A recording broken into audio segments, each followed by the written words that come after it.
Welcome to the Thriving Children podcast, the show that helps parents and teachers to put the magic back in child development.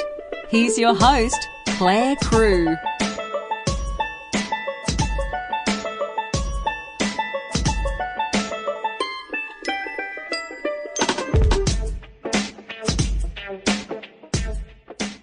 You're listening to the Thriving Children podcast. I'm Clare Crew, and in this episode, I'm speaking with David Sewell McCann from Sparkle Stories. Welcome to the show, David. Hello, Claire. Thank you for having me. This is super fun.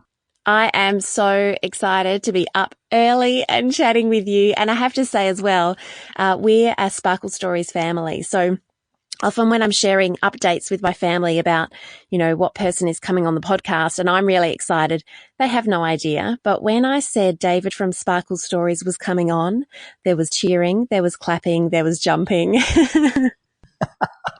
You're right. Well, that's what I'm doing right now. So that seems appropriate. There you go.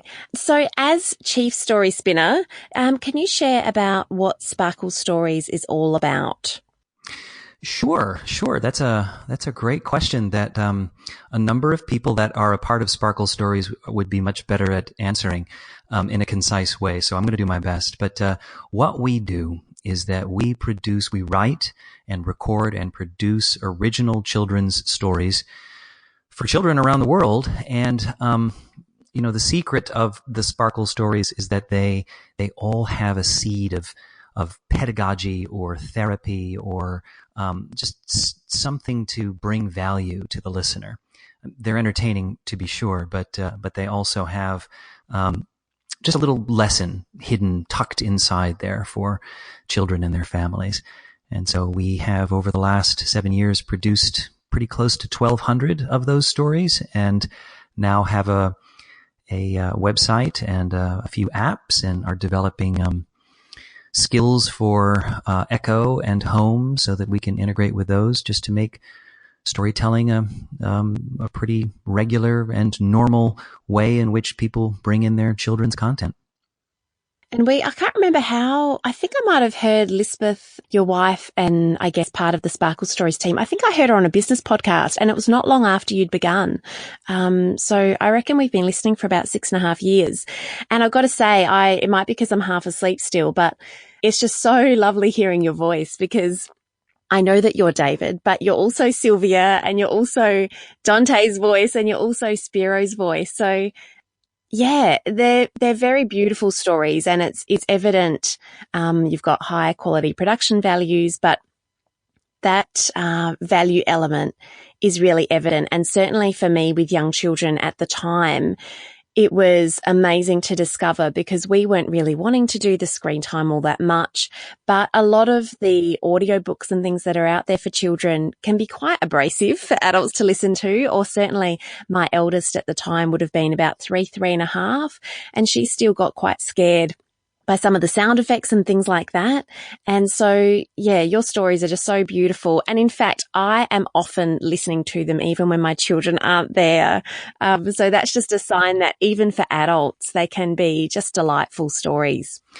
Well, I can speak to that. There's definitely an intentionality behind the simplicity of the production and the pacing and the lack of drama in the storytelling. I was an elementary school teacher for a number of years, so I had the opportunity to do a lot of experimenting with my storytelling. And I could see quite plainly that the more, when I was telling stories to, say, a first or second grader, the more drama and the more interest I brought into the story, the more disruptive it was for the children, and the more I got out of the way of the story. In other words, I didn't bring attention to myself, and instead tried to be a midwife to the story, just like make the story the point and not David Sewell McCann. Then it went very deep, and I could see their eyes get all glossy and their jaws slacken, and I could see that they were really taking those stories in. And so we've tried to keep that up, even with our stories for older kids, like the How to Be Super stories. You referenced Dante. They're a little bit more interesting. The voices are more distinct, and there's a little bit more drama in there, but still, compared to most things, we really pull back. No sound effects and just a little intro music, and that's it. Other than that, it's just my voice. My son is planning to wake up early this morning so he can ask you in person what's happening next in the Violet Crayon series. So he's on the edge of his seat wanting to know what happens next. Fair enough. That was what it was like writing those. I did not know where this was going, and not in an irresponsible way. I mean, we had an overarching mission for those 4 books, those 4 collections. But the actual stories, I've honed the way in which they are crafted is I guess you would say intuitive. It's an unfolding. I don't sit down to the computer and pluck away at the stories. I tell them out loud and listen to them as I'm telling them, not knowing where the story is going. And then when it's over with, then I'll write it down because, the impediments are out of the way. I'm not held back by the rate in which my fingers can move or, being around a computer. I can go for a walk and tell myself a story. And, so the sense of discovery is equal for me. I've really enjoyed getting to know those characters and seeing how they were going to behave in various circumstances. That's fascinating. I did actually think that everything would be a lot less intuitive, but that makes sense, I think. That spirit in the story really does come across, and it probably wouldn't to the same extent if it had been typed out and read and I guess micromanaged before you actually shared that story with others. I think some people can work that way. I can't. And I would say that the question I get asked most often is, do you ever get writer's block? And then second to that is, how are you able to create so much?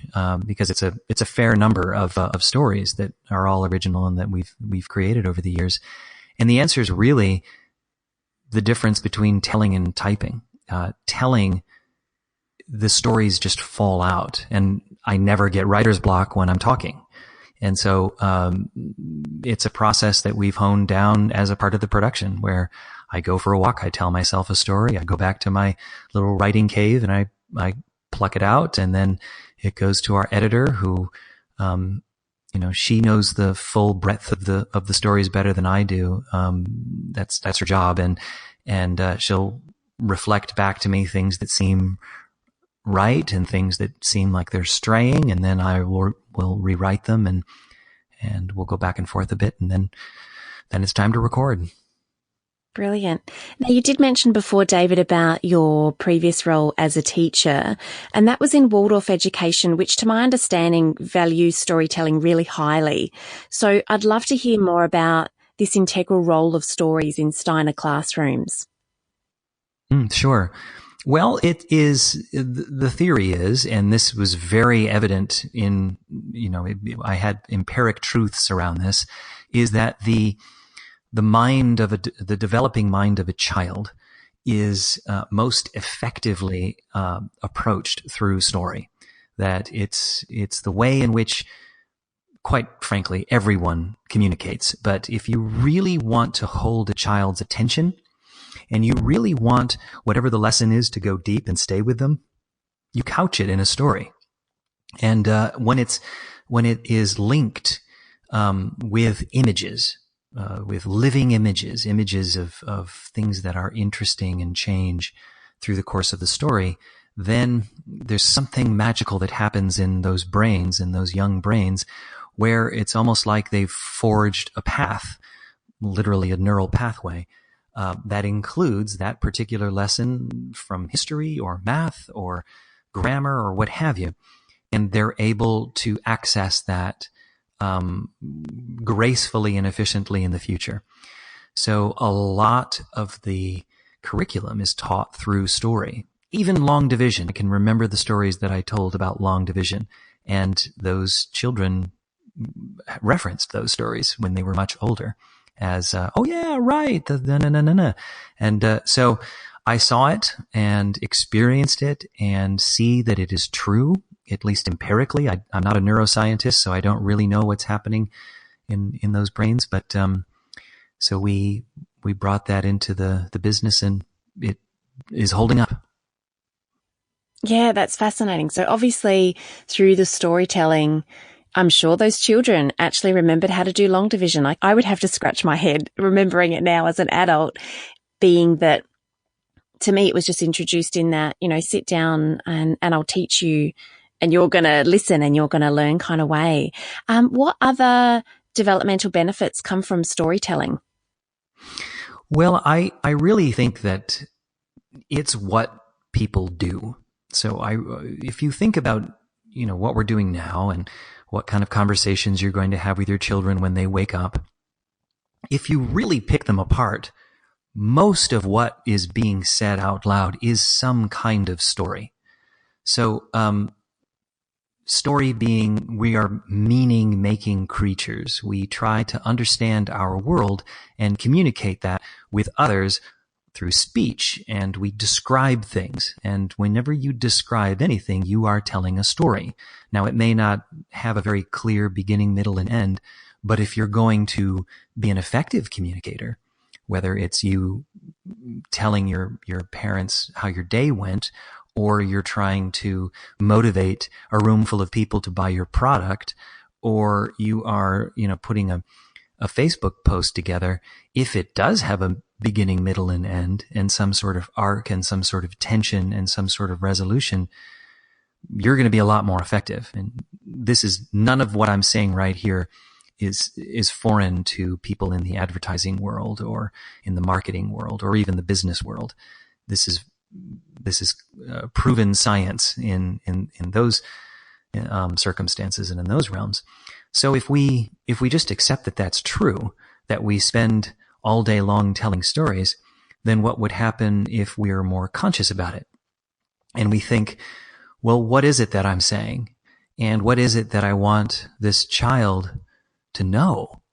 And so if I'm rattling off, what I just experienced on the news, there's a question of content and there's a question of how it's told.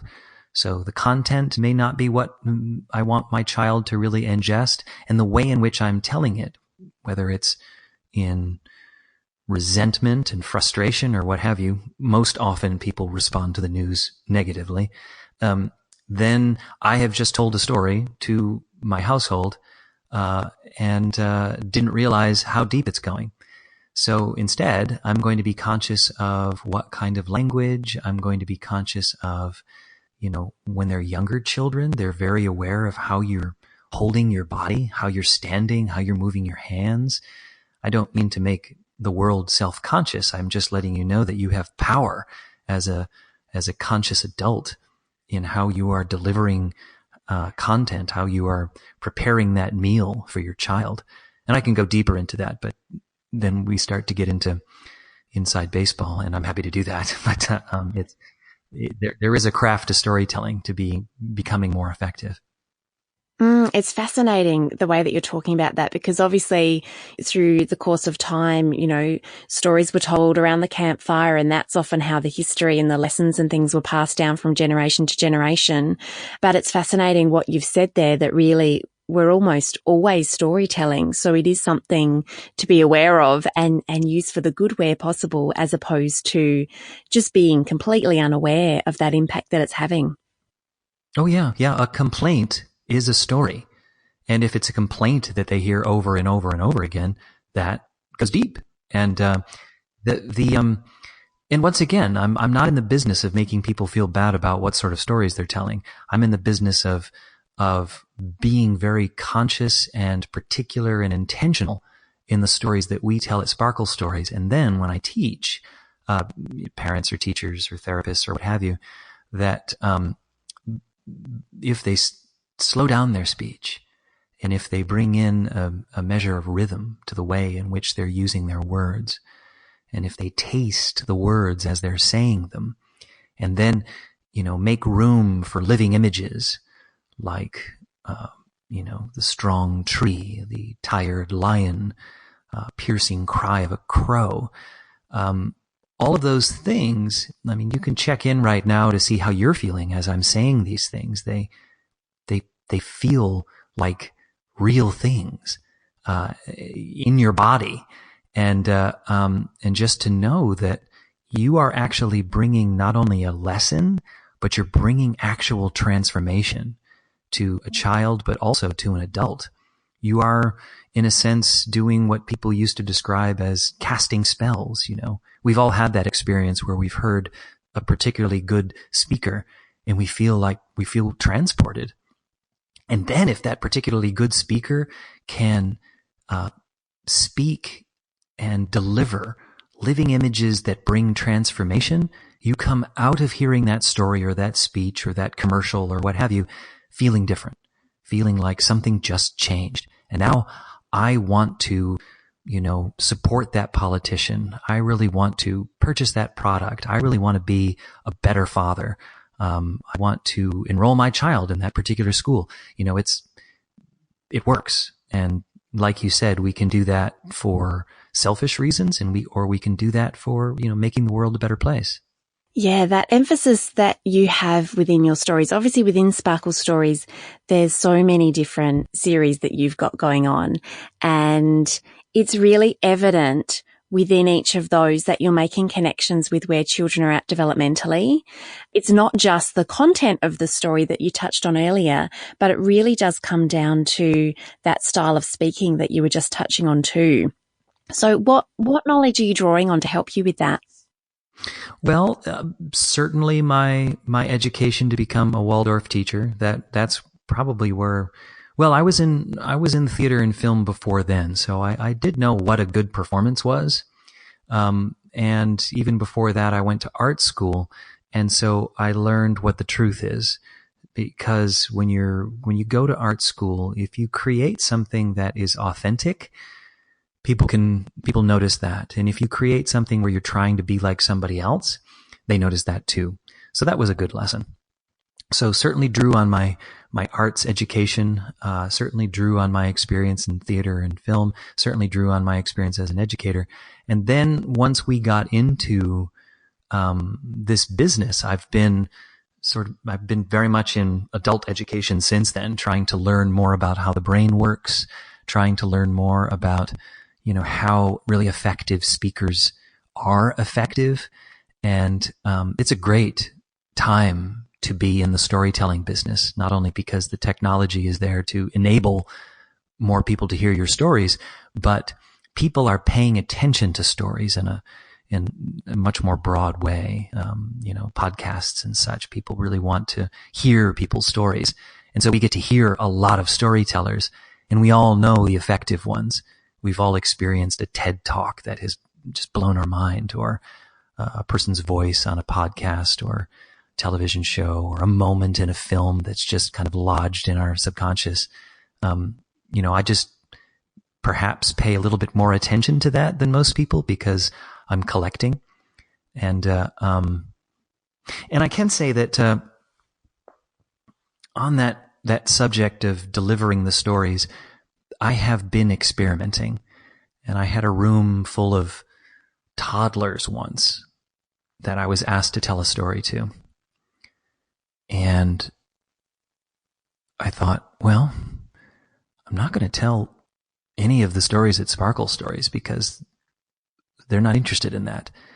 What they're interested in is the sound of my voice and, like I said, how I'm standing, how I'm moving my hands. So I made up a story. It was a very simple story, but I was putting all of my consciousness into the tone and the rhythms, and it was a lovely experience. It was really soothing for me as well as many of the children.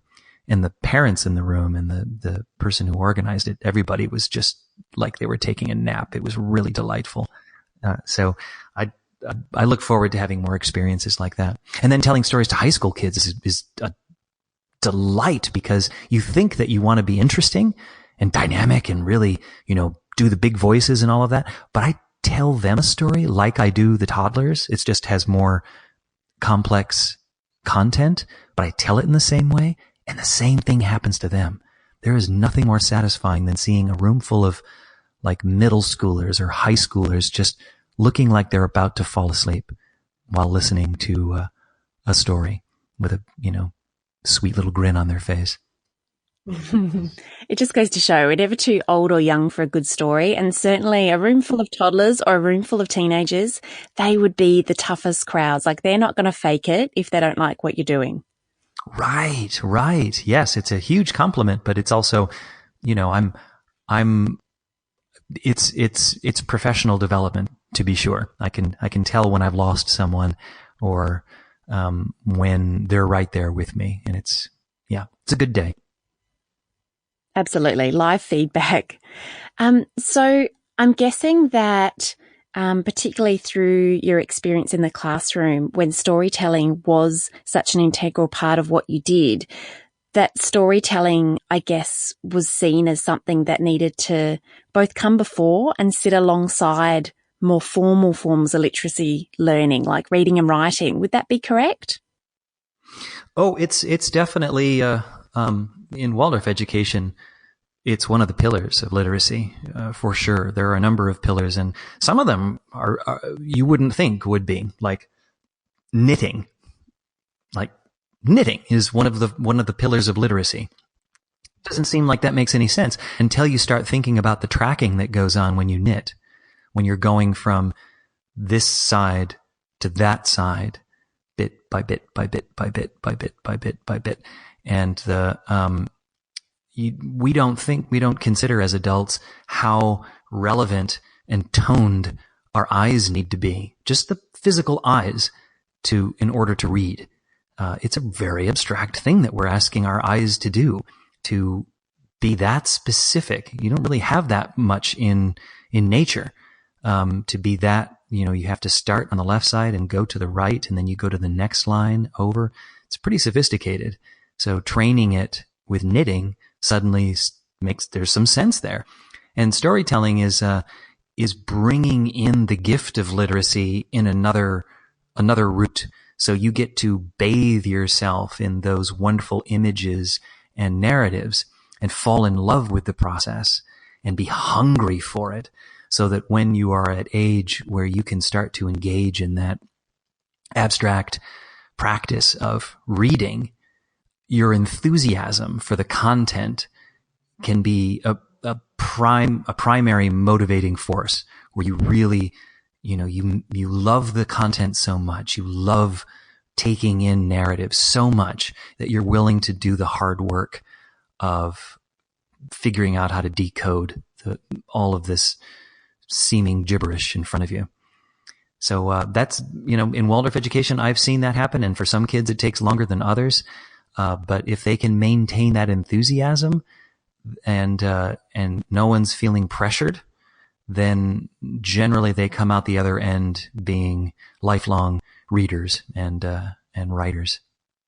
That speaks to me so much of what you said about the eyes and about that passion and intrinsic motivation too, because certainly in mainstream schooling in Australia, it's pretty similar to in America, where the moment they start, they're often about age 5.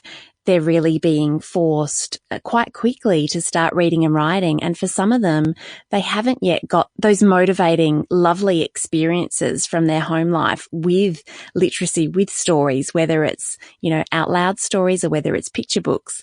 And, they haven't necessarily got the visualization going on to be able to then actually, through the written word, craft a story of their own. Yeah, so I think that love of things, but also the vocabulary as well. If you're sharing or exposing your child to lots of stories, they're naturally going to absorb more words and understand the context of those words as well, as opposed to just having all these very arbitrary kind of sight word lists. Yeah, so I love that because as a theme for the podcast this month, we're really looking at literacy as a bigger picture, not just reading and writing. So I really hope that will help to open up people's minds to the value of these other parts of the conversation as well. Yeah. Literacy is a planet. It's a full planet. And it's great to have a map. but the map is not the planet. There's just so much going on that planet, and navigating it. Yes, got to know how to read a map, but let's not confuse them as the same thing. Because you do end up getting to a lot of children who are about 8, which not in the Waldorf Steiner schools, but in the mainstream schools, they've already been plugging away at this reading and writing thing for a few years. And often you do see that magically at, 7 to 8, there's a whole lot more readiness, but now they can do things, but they really just don't want to because their spirit's being crushed and they've got that negative association, with words, which is really quite sad. And the good news is that, anyone listening to your podcast and anybody that talks with you, and those that are in the game know that you can be telling stories. There is a supplement that you can bring into your household that's free and, beneficial both to the teller and the listener, which is just make stories up. You can read stories. That's great. But there's something that happens when you are telling a story that is unfolding real time for both you and the listener. It's like you're in the garden and it's just growing up around you. There's a huge benefit to children when you read books to them. However, it's a different thing than telling stories, than making up stories, or, even recalling stories that you already know or have learned. There's something when it's untethered like that, and you can go to that world and be sitting in it as it grows around you. Your heart engages in a way that I really feel is unique and very powerful and enduring, and can really, undo a lot of the stresses and complications that can come through a rushed approach to literacy, to decoding in particular. That's brilliant to hear that it's not too late. If your child didn't grow up with the power of storytelling, then it is something that can be introduced later to really help. And in that case, do you have a tip or two for reluctant educators or parents? Because storytelling does feel a bit big and scary for some of us. Where do you suggest we begin, or what mindset shift do you suggest would be helpful in us getting started? Sure. Well, number one is just to recognize and accept the fact that you're already doing it. No matter what you're doing, you're telling a story. And when you give a lesson, you're already telling it in story form. You just don't consider that. You think it's just regular talking or explaining or what have you. It's already a story. So you can start there and say, okay, I'm a storyteller, but maybe I'm kind of a dry storyteller. Maybe my storytelling is a bit academic. So if I want to adjust my storytelling to the audience, which is a 5-year-old or a 7-year-old or what have you, then the 5-year-old and the 7-year-old in me is going to be more interested in a porcupine than in a remainder or whatever, and so why not have some fun with it? And you can prepare a story, or you can just make one up on the spot. You're not going to lose. No damage is going to happen because the child that is listening to the story is really just picking the ripe fruit. The story is washing over them, and the stuff that they really need, the stuff that they need to hear, they'll hold on to, and they'll let all the chaff just, blow away. So, say for instance, you're just going to take a break. You're just going to take a break from the lesson. You're going to make up a story on the spot. I guarantee you that you are going to deliver some jewel of wisdom in that story, even if it is about, some bird that discovers peanut butter for the first time. And, somehow that bird's experience of discovering the peanut butter and the taste of the peanut butter and wanting to talk to his or her friends about that, if you let go and just go with it and just see where that story ends up, you will be amazed the next day, or maybe even later that day, or maybe at the end of the story. oh my gosh, I was just talking about, that was just a lesson in teasing. And the child that just heard that had to, was just having issues with his or her older sibling or whatever, whatever it is. It can't help but make its way into your stories. So just know that you have a huge opportunity. Telling a bad story is irrelevant. They're not grading you. You're not in competition with David Sewell McCann, the professional storyteller. It's a different game. You're just going blah, blah, blah, blah, blah, gold, blah, blah, blah, blah, blah. And had you not said all those other blahs, they wouldn't have gotten the gold. Does that make sense what I'm saying, that last part? Absolutely. That really does make sense. And also the fact that obviously you've got to start somewhere, and you've really crafted over a long period of time your storytelling abilities. So we have to start somewhere. But the other part I really loved of what you touched on is that through storytelling, whether intentionally or almost accidentally, like the example you just shared, you are weaving through situations that are very timely and very relevant to the children that you're telling the story to. Because I know, for example, there's a great Facebook group that I'm in where I think it's called Your Kids Next Read, and people are always in there saying, I'm looking for a book for an 8-year-old that touches on, this challenge or that challenge. And it's just constant, and it's amazing the knowledge the people in this group have about what books are out there. But wouldn't it be even easier if in that exact moment you could just craft a story of your own? Yeah, and you can, and we both know that the only reason why you're not is because you feel like being a storyteller is something unique. There aren't a whole lot of professional storytellers out there, so let's not let them tell all the stories. We won't get any.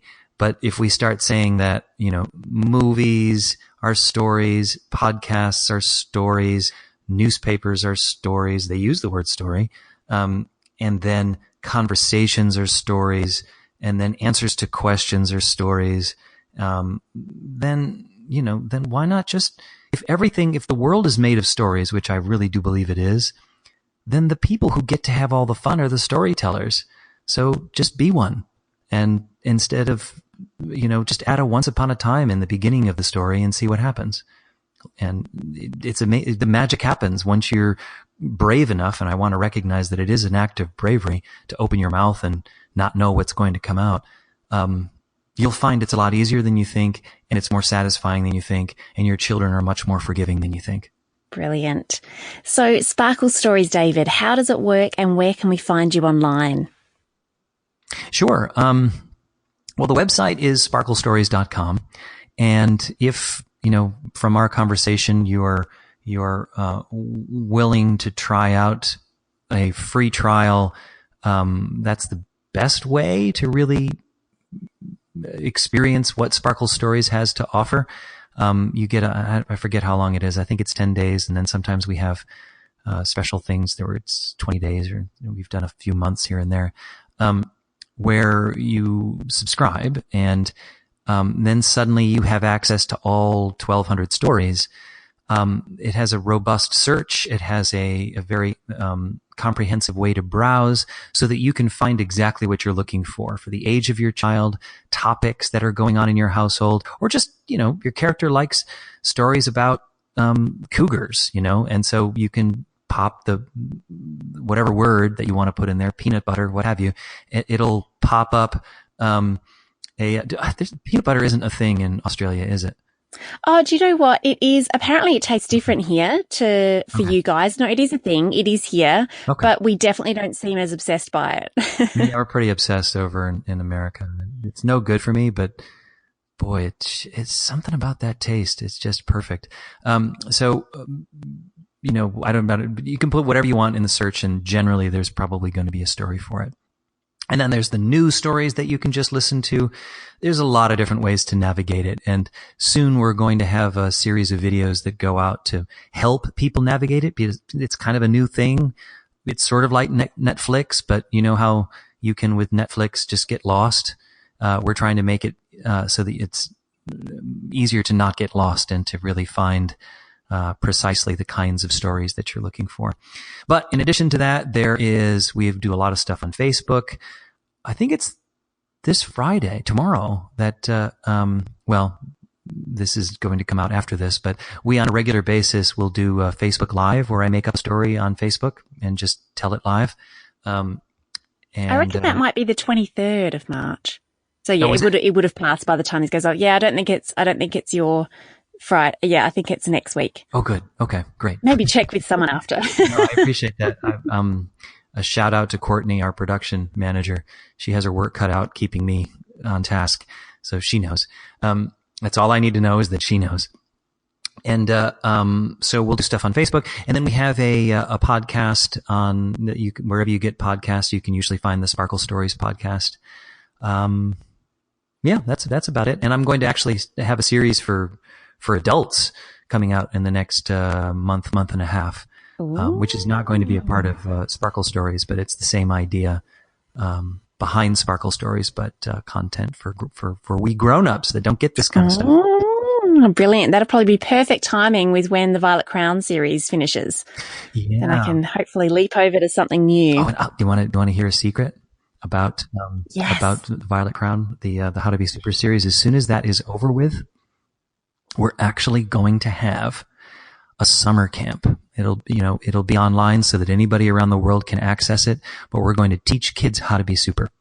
So we'll use the same tenets that are in the stories, the 4-step protocol, and then all the different variations of it. We'll actually teach and demonstrate and integrate and communicate with our trainees. Oh, that sounds brilliant. I'm going to have to look into that for my kids. All right. So Sparkle Stories, get on it, everyone. It really will be the best thing that you do this year for you and for your children. That brings us to the end of this episode of the Thriving Children podcast. Thank you so much for spinning such magical stories, David, and also for sharing your wisdom with us today. It was so nice to talk with you, Claire. I really enjoyed this. Your voice is so soothing. It's like the best start to the day. Great. Yes, you're in the future. I keep forgetting that. All right. Thanks again. Take care, everyone. This has been an original podcast from thrivingchildren.com.au. Copyright 2018. All rights reserved. We hope you enjoyed it. Thanks for listening to the Thriving Children podcast. For even more goodness, visit thrivingchildren.com.au.